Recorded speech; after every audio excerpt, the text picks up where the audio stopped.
When managing employees, sometimes you need to control and other times you need to empower. How do you strike a balance between the two? I'll explain that in this video.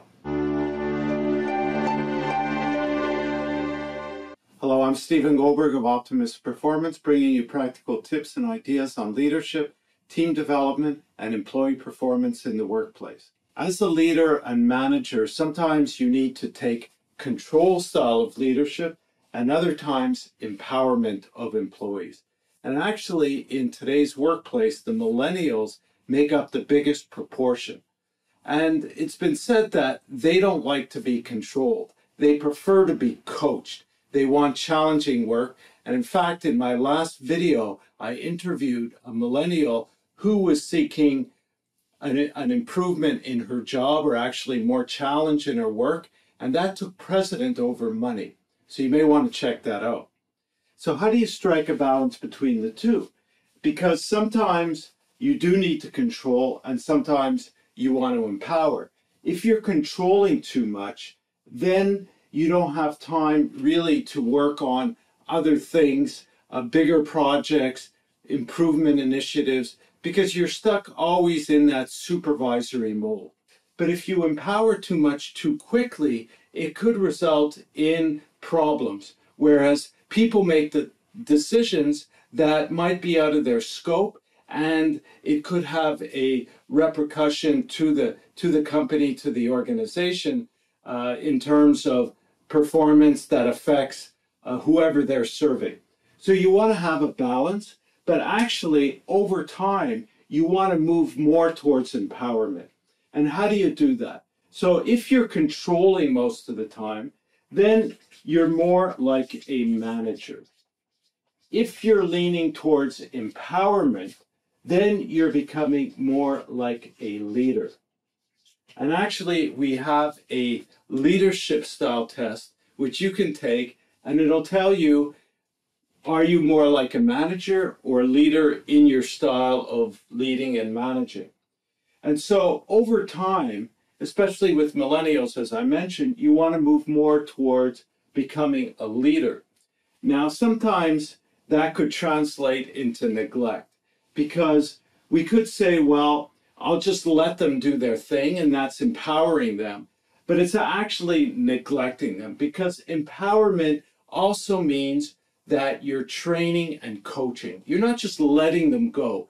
You're following up on whatever initiative or whatever performance they're putting out. You're giving them feedback. You're always helping them make better decisions. And that's what empowerment and coaching is all about. If you're managing, then you're really just overseeing what they're doing. Maybe you're setting standards. You're making sure that those standards are being met through whatever data you're collecting on people's tasks, on their performance. It's kind of like a seesaw. You know, when you have a seesaw and it's evenly balanced, in other words, both parties have equal weight, you can go up and down very easily. I'm sure we've all experienced that in the playground, whoever's been on a seesaw. Now, if you're the manager, you obviously have more power, more weight. Your authority gives you that power. So that puts you in the control position. But you could give the control to the employee by moving up on the seesaw, right? And that way, now the weight is more centered or heavier on this side. And you could take it back any time. And that's what you want to do. And the coaching style of leadership is what allows you to do that. And then when you have to, you take back the reins, you take back control. And you could do this gradually. And that's really what needs to happen.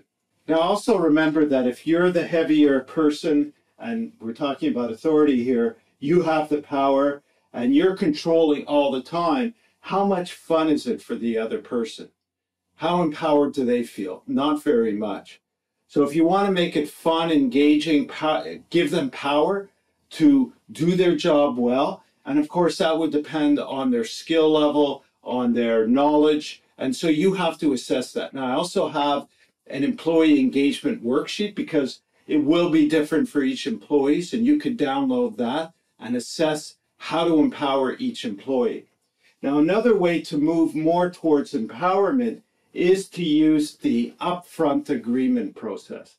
And this way you set ahead of time what are the expectations in terms of performance, in terms of goals, of what they're doing. It could be behavioral too.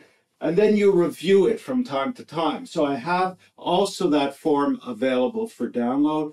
It's called the Upfront Agreement, or I also call it the Win-Win Agreement. I forget how we have it posted, but check out those.